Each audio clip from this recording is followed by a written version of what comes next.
Okay, and welcome to this special episode of Real Estate Fight Club. This is a series that we call What Would You Do, where we talk about professional ethics or professional standards and ethics, committee cases and violations. And here with me today is Jimcamarata from KW in Minnesota. Hey, Jim. Hey, Jennifer, how you doing? Good. I'm excited for our case today. Are you? I think so. What do you think? What is it about? Tell us. Okay. Well, it seems as though there was an agent, Okay. and let's just call him Realtor A, Okay. who made a listing presentation to a seller. Okay. Thought he did a pretty good job. As he was leaving, asked any questions. Seller said, no, we're going to be talking to a couple of other real estate agents, and we'll make our decision after that. Okay. So a day or two later, agent Realtor A sees that it's in multiple lists already, not with him. That's happened. It has happened. So he said, golly, Dave, what did I do wrong? What did I say? What did I didn't say? What could I have done differently? Yeah. I don't think it would matter if I just gave him a call and asked them. Okay. I think you can see where this is going. I can. So he called, left a voicemail message as to why he was calling. The sellers did call him back. Okay. So, he did speak with them. Mm-hmm. And let me just read you a couple of his comments. What I'd like to know, Mr. Seller, is why you chose to give your listing to the other real estate agent instead of me. Then he asked, don't get me wrong, the other agent is a good agent and will do a good job for you. I'm not suggesting you cancel your listing, but if your listing expires and the other agent hasn't sold it, I'd be pleased to talk to you about listing it. Oh, no. So the other agent got wind of this. Okay. The seller told him. Yeah. And, kind of debated because, they've known each other for a while and they're friendly competitors. Yeah. He debated whether to file an ethics complaint or not. Mm-hmm. Decided that in the best interest of the industry, he would and should file an ethics complaint. So he alleged a violation of Article 16, specifically 16-13. So did you want to stop here and have your tell me what 16-13 reads? Okay, 16-13. Just had it out here for a second. Oh, I highlighted the wrong one. Let's take a let me tell you about our sponsors while you're looking for that. And then 16-3. Even with my glasses on, I can't read.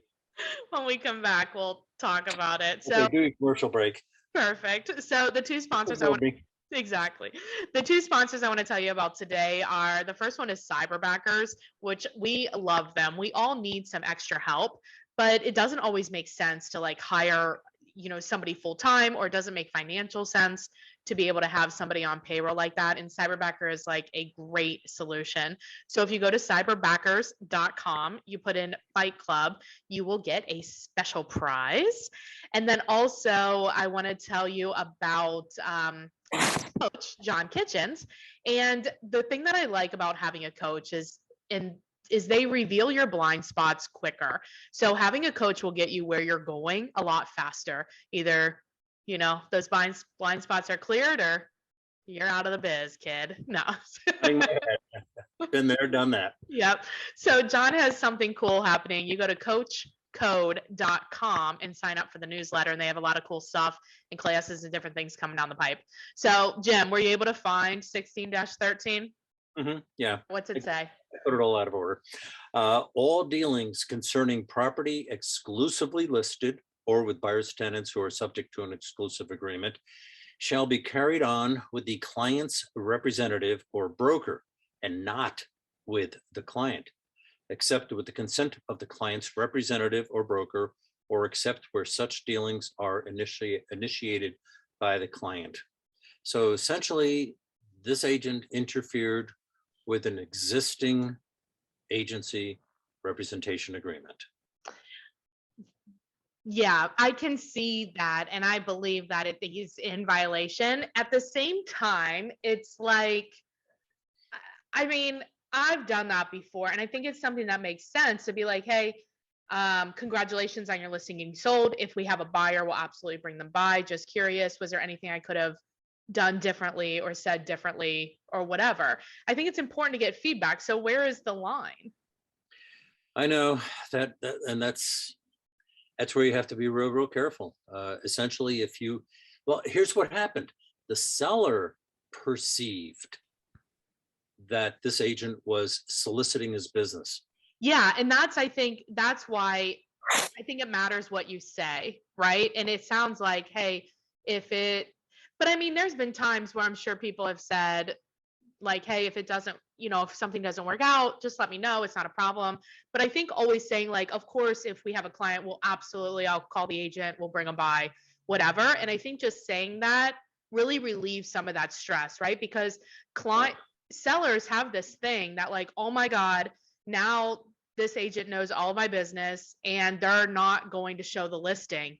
And they may have a perception like that. I don't know, but they could.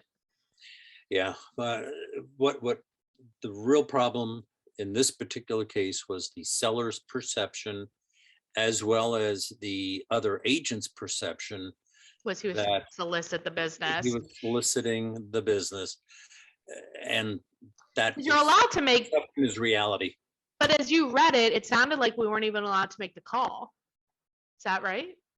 Well, see, the hearing panel said that the curiosity or desire to enhance his listing presentation did not justify continued contact with a potential seller client after that seller had entered into an exclusive representation agreement with another broker. He was found in violation of Article 16, specifically 16-13. So making the call sounds like it is in violation, but most of the time it's not okay, but most of the time it's not a problem unless you're trying to solicit the business or the perception is that, which is why I say all the time, hey, if we have a buyer, we will absolutely bring them by. I wish you the best of luck. They're a great agent, blah, blah, blah, right? And then you're done, because I think it's important to get feedback, and not like they're going to tell you the truth, right? But they might. They might, yeah. Because it's three things. It's like, did I saw that it was listed for, it's either listed for about what you said or higher or lower, right? Usually not lower, but if it's price, then you know the answer. If the price is the same, you can be like, you can ask for feedback on, are they charging you the same? I mean, I would ask. I don't know if you're allowed to ask. I feel like you're not allowed to ask. Never mind. I don't ask that. No, that's an antitrust issue. Why? Why? Because it could be perceived as price fixing. That is a no-no. You never discuss. Is it price? It's not price fixing at all. You never discuss your fees with anybody else. No, I don't. What did they charge you? Oh, they charged me X point X. Yeah, that's not price fixing. Well, To know what people, I don't know. It's still a no-no. It's still a no-no, and I would advise don't get into that discussion. Yeah. That could be a real rabbit hole. Yeah. And then the other is like the marketing plan, which is basically like there was maybe something about the marketing plan, or they just like don't like you, which is fine, right? Mhm. But it's like you can tell based on the responses and based on the listing, and you may not even have to call, because if it's a lot more, you already know the answer. If like their price is a lot more, then that agent bought the listing. Yeah, well, and that happens. There's a real estate agent in town here who buys listings. Mm-hmm. Roughly 50% of his listings expire. Yeah. What does that tell you? Right. Exactly. That's not. That just tells me he's looking to put the sign in the yard and get buyers. Mm-hmm. Yeah. You know who David Knox is? National sales trainer? No. Okay. Years ago in one of his classes, he said, there are really two reasons why you, Mr. and Mrs. Seller, should choose me. One is my years of experience and education, and qualifications. And the other is my written marketing plan. Yeah, right. Most agents don't have a written marketing plan. Nope. Nope. But of course, the other thing that plays into it is chemistry. I Yeah, mean, right. it They just, have to like you. mhm. We did a podcast on doing like a pre-listing packet and a pre-listing questionnaire, and just doing those steps that we talked about in there really set you up to win. But yeah, you're still not going to win them all, right? Like, it just is what it is. Good news Mhm. for you, bad news for you. I mean, Mhm. whatever. But in this Mhm. case, so do you know? So they were in violation, but we don't know what the outcome was. Like what? The fine? Uh huh. No, we don't. These are case studies from NAR. Oh, okay. So they're just like kind of not necessarily like the names have been changed to protect the innocent kind of thing. Oh yeah, I'm dealing with Realtor A, Realtor X, Seller Z. It's very confusing. I wish Yeah, they would just give them names. yeah, and of course, in our case, um, when we hear an ethics situation, an alleged violation, and if we do find that agent in violation, we factor in a whole lot of different reasons and rationale to come up with some sort of punishment. Right, It could right. be as simple as just a letter of reprimand, Hmm. or it could be a fine. It could be a dollar fine plus continuing ed classes. So it all depends on the circumstances Yeah. surrounding that violation. Yeah, and what the real, yeah, like what really happened or whatever. Mhm. But Mhm. that's a good one. If people want to read the case, they can go to jennifermertlin.com/vault, and we have all the cases for the what would you do in there if you're like more of a person that wants to read through it. But yeah, that was a good one because I think that we all do that. I don't think we all, I think we all call and ask like what happened, not you. I think many people have. Yeah. I didn't actually know. I mean, I can see where it is a violation, but I think it seems like there's a common sense factor in there too. Like, don't try to get the listing, just congratulate them, move on. You know what I mean? And if you're living in a small town, it's inevitable that you're going to bump into them at the grocery store, at the bank, or something. And you could either, if they bring it up, Yeah. fine. If not, just don't say I mean, anything. most of the time, like when we lose, if we lose the listing, the um that seller will tell us why, right? Like it's So not, fine. and so then once they've opened up the communication, you're allowed to ask questions, right? Not try to get the listing again, but like you're allowed to ask. Is that correct? Yeah, you say, I was really looking forward to working with you too. It's great house, great location. I wish you lots of luck on that. Mhm. It should sell quickly. Yeah. And if I have a buyer prospect, believe me, I'm going to work through your agent Right. to get And if hold you have for you. any, I'm always trying to improve. Do you have any feedback for me that could be helpful for the next time, I talk to a potential seller or whatever? And Mhm. oftentimes they'll be like, no, or you did a good job, but we blah, blah, blah, blah, blah, right? Like whatever. It's like buyer feedback. Here's the feedback. We're not buying the house because we didn't like it for whatever reason. It doesn't matter. We already made a choice, but it's still, I don't know. That's an Uh, interesting. Please don't tell yeah. on me if you're in the Cincinnati market. I promise you, I'm not trying to steal your listing. I just want to. I just want to get better. My job is to keep you out of realtor jail. No, you're not my broker. Sorry, sorry, broker.